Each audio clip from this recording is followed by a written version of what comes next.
Good Friday morning, everyone, and thanks for joining us from the Ohio AgNet, the voice you know with the News You Trust studio, sponsored by BASF, where you can count on the trusted performance of Elevo seed treatment to protect your soybean crop.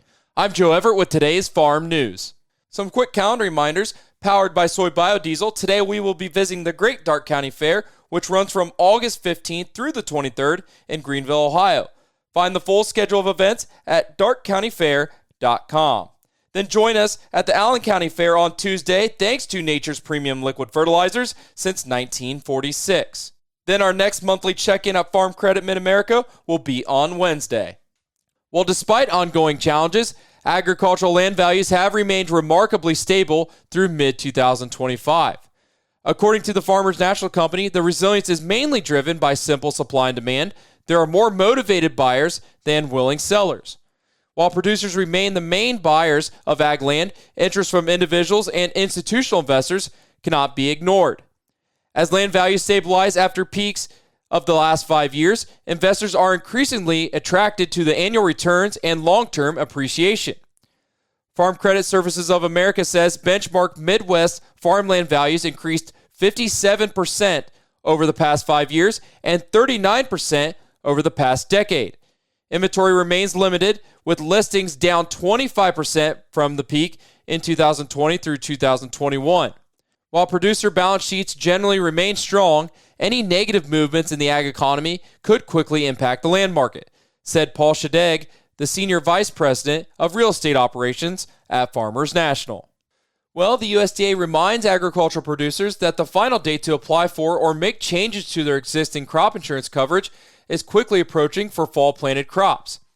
Sales closing dates vary by crop and location, but the next major sales closing dates are September 1st and September 30th.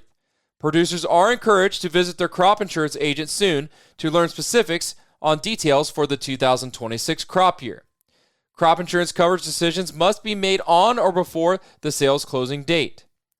Federal crop insurance is critical to the farm safety net. It helps producers and owners manage revenue risk and strengthens the U.S. rural economy.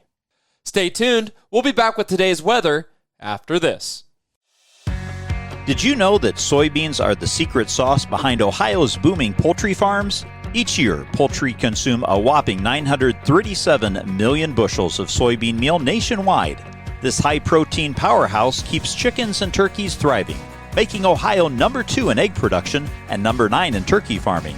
From farm to table, soybeans power the farms that feed families. Brought to you by Ohio soybean farmers and their checkoff. For farmers, it can be a challenge to navigate life from time to time, and agriculture can magnify those moments. Hi, I am Nathan Brown, a Highland County farmer and a member of the Ohio Farm Bureau Board of Trustees. Farmers, you are not alone. Help is available if you're dealing with stresses of farming. If you or someone you know is struggling with stress, text 4HOPE to 741-741 or visit go.osu.edu/agcrisis. A message from the Ohio Farm Bureau Federation. You're tuning in on the Ohio AgNet. Today's weather brought to us by Seed Consultants. Simply better performance. Learn more online at seedconsultants.com. Here's the forecast. We've got dry weather again over Ohio today, but it's quite muggy. I'm Chief Meteorologist Ryan Martin. Let's take a look at that Ohio Ag Weather Update. I'm putting together a fully dry forecast here for today and through most of the weekend, tomorrow and Sunday. Now, on Sunday, we are seeing some moisture trying to come together in Michigan and trying to move south. I don't think it's going to be a big story for the state, but overnight, Sunday night, we probably are going to have to watch for hit-and-miss scattered showers and thunderstorms from I-70 northward in Ohio. A large part of Monday is back to dry weather, but then Monday afternoon and evening, a pop-up shower or thunderstorm or two, leading to a Tuesday, Wednesday period that has better rain potential. Over the 3-day stretch, Monday, Tuesday, Wednesday, I think we can see anywhere from a quarter to maybe 1 inch, with coverage at around 75% of the Buckeye State. That takes us to next Thursday, where we dry down. We're still staying warm, but not quite as warm and muggy as the prior few days, and several days worth of cool temperatures are coming in for next weekend. The 23rd, 24th, and the week of the 25th should be quite pleasant. Think back to how we started the month of August. We're going to be close to that kind of comfort level again as we move into that last full week of August. Stay tuned. I'm Chief Meteorologist Ryan Martin. Hey, thanks, Ryan. Well, U.S. combine sales took a steep dive in July, while Canada saw gains. The latest numbers from the Association of Equipment Manufacturers show Canadian combine sales jumped more than 11% from last year, with tractor sales up about 3%. In the United States, it's a different story. Combine sales fell 43%, and overall tractor sales dropped by nearly 5% compared to July of last year. The biggest decline was in self-propelled combines, down from 638 sold last year to just 359 this July. AEM Senior Vice President Kurt Blade says farmers across North America are watching their budgets closely, making careful decisions on big equipment purchases amid the ongoing economic uncertainty. Well, the USDA's August domestic corn outlook includes how a projected record crop this year fits into the latest U.S. corn balance sheet. Let's check in with Rod Bain from the U.S. Department of Agriculture. Record U.S. corn production this year and its impacts to our nation's supply and demand estimate. A large increase in supplies supports increases in virtually all of the use categories. We raised feed and residual by 250 million bushels. Our export forecast, we raised by 200 million bushels. Ethanol use raised about 100 million bushels this month. Our ending stocks forecast was raised by 457 million bushels. USDA World Agricultural Outlook Board Chair Mark Jekanowski says the end result price-wise is a forecasted $3.90 per bushel season-ending average price, down 30 cents from the previous month. Meanwhile, a combination of factors is resulting in forecasted increases in U.S. corn exports for both the 2024-25 and 25-26 marketing years. I'm Rod Bain reporting for the U.S. Department of Agriculture in Washington, D.C. Hey, thanks, Rod, for the update. Well, the American Farm Bureau president, Zippy Duvall, commented on the EPA's announcement that it will revise diesel exhaust fluid guidelines for manufacturers of heavy trucks and off-road equipment. Manufacturers will be directed to update their software and equipment that uses DEF to prevent them from losing power. Farm Bureau thanks the EPA and Administrator Zeldin for their common-sense approach to heavy trucks and off-road equipment that uses diesel exhaust fluid, Duvall said. When a vehicle runs out of DEF or there is an error in the software, it loses power, causing delays that could be the difference between getting a crop harvested or animals to their destination. He also said the agency's decision to grant a grace period to make repairs or refill DEF is the right thing to do, which keeps farmers in the field and the commerce moving. Since 2010, diesel trucks and tractors have used DEF to reduce emissions and nitrous oxides.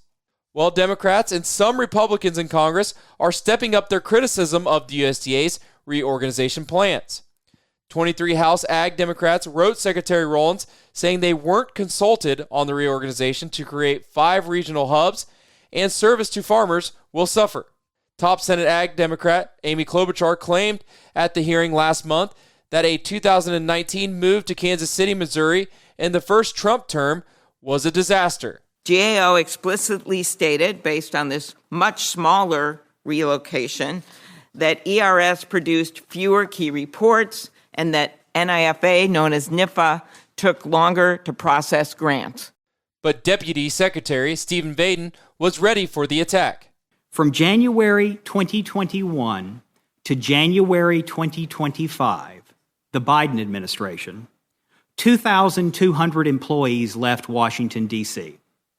There was no congressional notice. There was no outcry. There was no committee hearing. Vaden also added, for more than 1,700 days, extending well beyond any fair definition of the COVID pandemic, USDA was on a maximum telework footing. But even some Republicans weren't pleased that the USDA didn't consult lawmakers on its hub plan first. Iowa Senator Chuck Grassley told reporters recently. Now, maybe they wouldn't have picked Des Moines, Iowa, but I'd like to know why Kansas City was picked over Des Moines, Iowa. Grassley says Vaden finally agreed to consult lawmakers, but after the fact, giving members less sway in final decisions, and adding that Chair Bozeman called the Senate hearing over the same concerns. Stay tuned. We'll be back with the grain analysis and your overnight markets after this. Attention construction pros. Purple Wave Auction brings quality equipment to your fingertips. Join our bi-weekly online auctions featuring dozers, excavators, loaders, and more. We provide detailed listings, photos, and seller contact info. Inspect online or in person. With our no reserve policy, every item sells to the highest bidder. Visit purplewave.com today and see why informed builders choose Purple Wave. Transparent processes, real deals, your next great purchase awaits. purplewave.com. Whether you're in the fields or on the farm, creating a safer work environment has never been easier. BWC's safety consulting services are included with your policy premiums and offer training and education for everyone in your farming operation. It's always the right time to make safety a priority. Visit bwc.ohio.gov or call 1-800-644-6292. The Ohio Bureau of Workers' Compensation, here to help you work safely. It's now time for today's market analysis, which is brought to us by the Louis Dreyfus Company, excited to be building the newest state-of-the-art soybean crush facility in Upper Sandusky, Ohio. Call 574-566-2113 for information on soybean marketing to LDC. Here's Ryan Martin.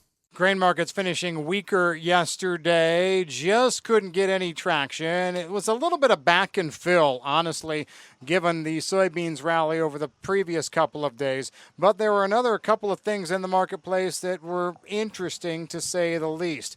Grain futures traded lower, corn, beans, and wheat. Corn tested its contract low, and then we saw wheat futures score a new contract low at just near $5 on the September contract. Beans were red. Traders fearful that EPA could announce small refinery waivers before the Labor Day holiday. Talk in the marketplace has EPA being more lenient with small refinery exemptions. That would diminish the impact of the RVO. Soy oil futures paced the decline yesterday. Soy meal was supported by an active oil share spread unwinding overall. The USDA did confirm a 136,000 metric ton flash sale of corn to South Korea, 132,000 metric tons of corn to Spain. The understanding is that the South Korean corn purchase was optional origin, but since the U.S. was a potential supplier, the USDA made the sales announcement. Whether the corn actually ships from the U.S., South America, or South Africa will depend on the corn pricing in November. So don't tuck that South Korea sale too far into your wallet just yet.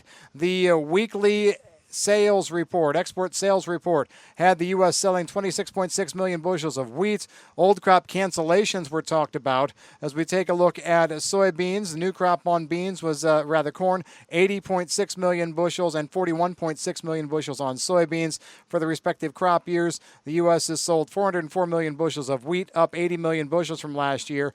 Corn's up 590 million bushels year on year, and beans up 193 million bushels year on year. There are only 3 weeks remaining in the old crop year for corn and soybeans. Unshipped sales are right around 99 million bushels of beans and 241 million bushels of corn. I'm Ryan Martin. Hey, thanks, Ryan. Now let's take a look at your overnight trade brought to us by Seed Consultants. Simply better performance. Learn more online at seedconsultants.com. September corn, $3.75.5, up a half. December new crop corn, $3.98.25, up a penny. March corn, $4.15.25, up 1 1/4. As we turn to soybeans, September, $10.08, up a half. November soybeans, $10.29.25, up 3/4. And May soybeans, $10.75 3/4, up a half. As we turn to wheat, September, $5.04 3/4, up 1 1/4. December wheat, $5.25 1/4, up a penny. And March wheat is at $5.43 1/4, up a penny. Now as we turn to livestock from yesterday's close, August live cattle, $233.35, down $2.20. October live cattle, $226.82, down $2.60. December live cattle, $228.40, down $3. Now for lean hogs, August, $109.65, up 2 cents. October lean hogs, $89.12, down $1.65.